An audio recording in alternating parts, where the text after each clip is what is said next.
So, hello everyone. Ngasi akhoi car renovation gi mafam dane lai se aduga mafam sida kari tawi habdo adu samlappa adugi video dani ko ai ngasi usar ka doje da makhoi de kai thok tawi adu manung sang ga yengmina usi.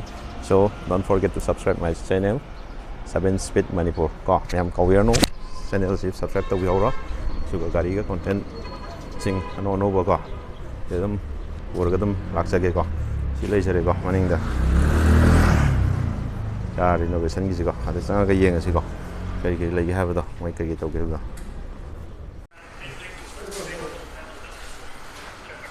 Ajik manung sange. Manung del lay si kay no. Si film sila lay ko. Nap na ko mo gi. Mo del lay bu. Kay no singche. Accessories ko. Yama malay ultang usarake sida akhoi alloy makal ni ko silai sing ya si design sing ya no phajai ko loi ma si myam je kam no pai phajage have to su myam ai biro ai wakhan de si phajai ba sigi ado kitang pi e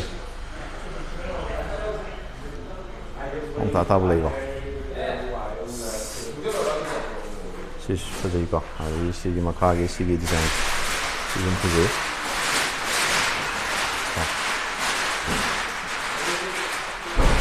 Oi fazer.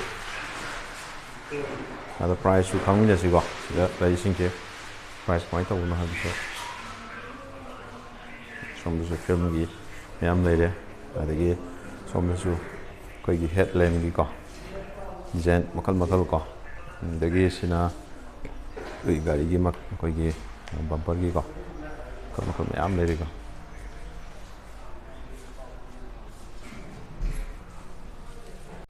aduga se makhoi production ju ai petang usar ke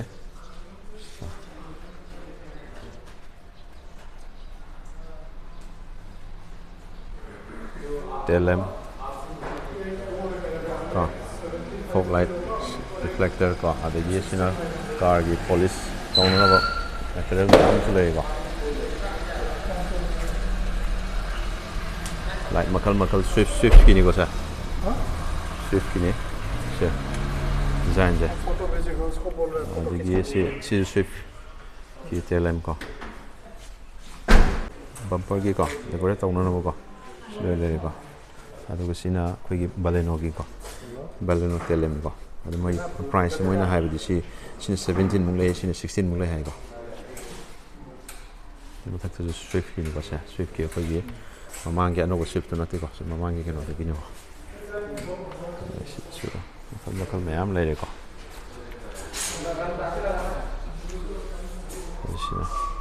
HID projector fog lamp.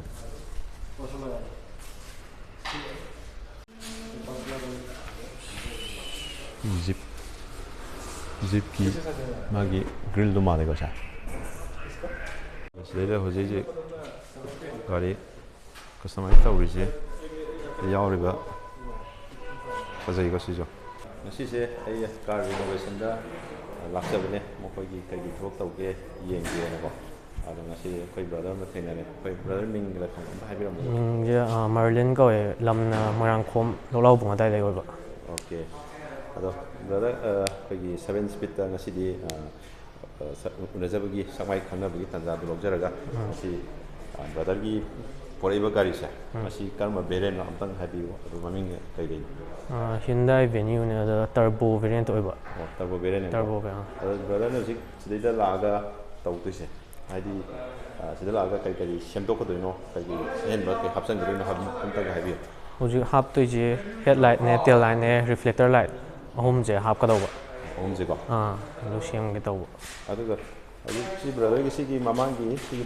portion ja sigi kai sigi mani diffuser oiba sigi se maning su mamang su ani mak loi hape ko adu masi karai di kamai to hapano adum tan hapi si je isana senja ne Delhi dagi senja 13,500 price na dumai lei 13,500 adu ni mak pan bo khotpa da sang bu se pan bo khotpa labor na te pot si dang da labour ꯌꯥꯎꯔꯒꯗꯤ 1,000ꯃꯨꯛ ꯆꯪꯉꯦ 1,000 ꯃꯨꯛ ꯆꯪꯉꯦꯕꯀꯣ ꯑꯗꯨꯗꯤ 14 ꯍꯥꯏꯗꯣꯏꯅꯤꯀꯣ fourteen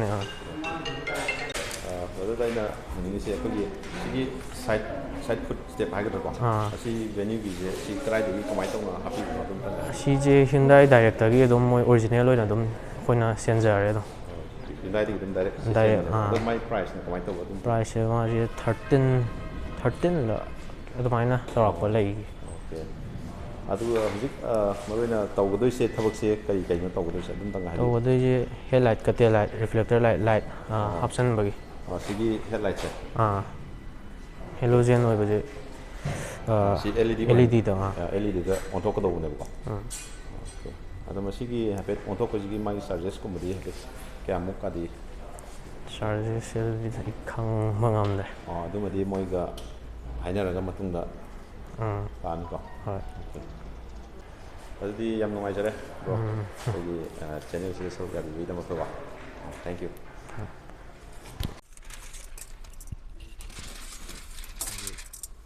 ꯀꯩꯅꯣ ꯇꯧꯔꯤꯁꯦ tinted ꯅꯞꯄ ꯍꯥꯏꯅꯀꯣ ꯇꯧꯔꯤ ꯊꯕꯛꯁꯦ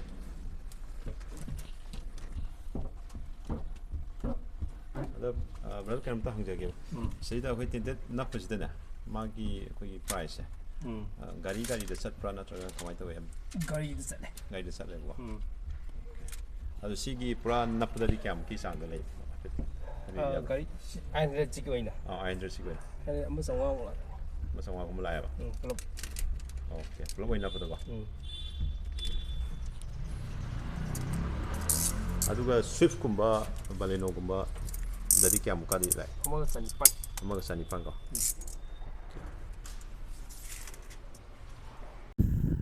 ꯑꯗꯣ ꯕ꯭ꯔꯗꯔ ꯃꯌꯥꯝ ꯑꯩꯈꯣꯏꯒꯤ ꯒꯥꯔꯤꯕꯨ ꯑꯩꯈꯣꯏꯒꯤ ꯀꯁꯇꯃꯥꯏꯁ ꯇꯧꯅꯤꯡꯕꯁꯤꯡ ꯀꯣ ꯍꯥꯏꯔꯤꯕ ꯃꯐꯝꯁꯤꯗ ꯂꯥꯛꯄꯤꯔꯒ ꯑꯗꯨꯝ ꯇꯧꯕꯤꯕ ꯌꯥꯒꯅꯤꯀꯣ ꯑꯗꯨꯒ ꯑꯗꯨꯝ ꯑꯄꯥꯝꯕ ꯗꯤꯖꯥꯏꯟ ꯑꯄꯥꯝꯕ ꯑꯩꯈꯣꯏꯒꯤ ꯃꯑꯣꯡ ꯀꯣ ꯄꯣꯂꯤꯁ ꯇꯧꯒꯦꯔꯥ ꯔꯦꯄꯤꯡ ꯇꯧꯒꯦꯔꯥ ꯑꯗꯒꯤ ꯃꯈꯜ ꯃꯈꯜꯒꯤ ꯀꯣ ꯏꯟꯇꯔꯤꯌꯔ ꯑꯗꯒꯤ ꯑꯥꯎꯠꯁꯥꯏꯠ ꯂꯣꯏꯅꯃꯛ ꯁꯤꯗ ꯀꯁꯇꯃꯥꯏꯁ ꯇꯧꯕ ꯌꯥꯔꯦ ꯁꯦꯝꯗꯣꯛ ꯁꯦꯝꯖꯤꯟ ꯇꯧꯕ ꯂꯣꯏ ꯌꯥꯔꯦꯀꯣ ꯑꯗꯨꯅ ꯑꯃꯨꯛꯇꯪ ꯂꯥꯛꯄꯤꯌꯨ ꯍꯥꯏꯔꯤꯕ ꯀꯥꯔ ꯔꯤꯅꯣꯚꯦꯁꯟ ꯃꯟꯇ꯭ꯔꯤ ꯄꯨꯈ꯭ꯔꯤꯗ ꯂꯩꯕꯅꯤꯀꯣ ꯑꯗꯨꯝ ꯂꯥꯛꯄꯤꯌꯣ ꯌꯦꯡꯁꯤ ꯃꯅꯨꯡꯒꯁꯤ ꯌꯥꯝ ꯊꯤꯅ ꯅꯥꯜꯂꯦ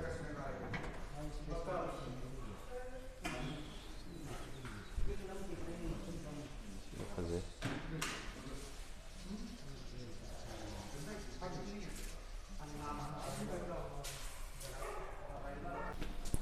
ꯁꯤꯅ ꯁ꯭ꯋꯤꯐꯀꯤ ꯑꯅꯧꯕꯗꯨꯅꯤꯀꯣ ꯁꯤꯗꯩꯗ ꯑꯩꯈꯣꯏꯒꯤ ꯃꯈꯜ ꯑꯅꯤ ꯂꯩꯔꯦ 15,000ꯒ 21,000ꯒ ꯑꯣꯏꯕ ꯁꯤꯒꯤꯁꯤ ꯑꯗ ꯁꯤꯁꯤꯅ 15,000 ꯍꯥꯏꯀꯣ ꯁꯤꯒꯤꯁꯤ ꯑꯗꯨꯛꯀꯤ ꯃꯇꯤꯛ ꯐꯖꯔꯦꯗ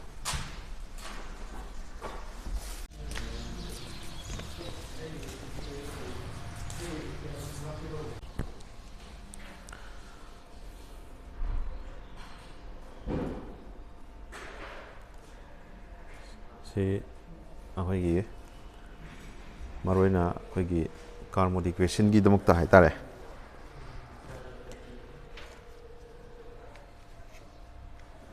ꯁꯤꯗ ꯂꯩꯔꯤꯕ ꯅꯞꯅꯅꯕ ꯑꯩꯈꯣꯏꯒꯤ ꯔꯦꯄꯤꯡꯒꯤ ꯃꯦꯇꯔꯤꯌꯦꯜꯁꯤꯡꯁꯦ ꯀꯣ ꯁꯤꯗ ꯊꯕꯛ ꯇꯧꯔꯤꯁꯦ ꯃꯣꯗꯤꯐꯤꯀꯦꯁꯟ ꯈꯛꯇꯒꯤꯅꯤ ꯃꯣꯗꯤꯐꯤꯀꯦꯁꯟꯁꯤꯗ ꯀꯩ ꯃꯅꯨꯡ ꯆꯟꯒꯦ ꯍꯥꯏꯕ ꯀꯥꯟꯗ ꯀꯁꯇꯝ ꯂꯥꯏꯠ ꯑꯗꯩ ꯕꯣꯗꯤ ꯀꯤꯠꯁ ꯃꯌꯥꯝ ꯑꯃꯀꯣ ꯑꯗꯩ ꯔꯦꯄꯤꯡꯒꯤ ꯊꯕꯛ ꯃꯌꯥꯝ ꯇꯧꯔꯅꯤ ꯑꯗꯨꯒ PPF ꯅꯞꯄ ꯈꯣꯠꯄꯀꯣ ꯁꯤ ꯂꯣꯏ ꯌꯥꯔꯦ ꯑꯗꯩ ꯐꯦꯁ ꯀꯁꯇꯃꯥꯏꯁ ꯇꯧꯕ ꯑꯗꯒꯤ ꯏꯟꯇꯔꯤꯌꯔ ꯗ꯭ꯔꯥꯏ ꯀ꯭ꯂꯤꯅꯤꯡ ꯇꯧꯕ ꯑꯗꯨꯒ ꯃꯄꯥꯟꯒꯤ ꯄꯣꯂꯤꯁ ꯇꯧꯕ ꯈꯣꯠꯄꯀꯣ ꯁꯤꯗ ꯂꯣꯏ ꯌꯥꯔꯦ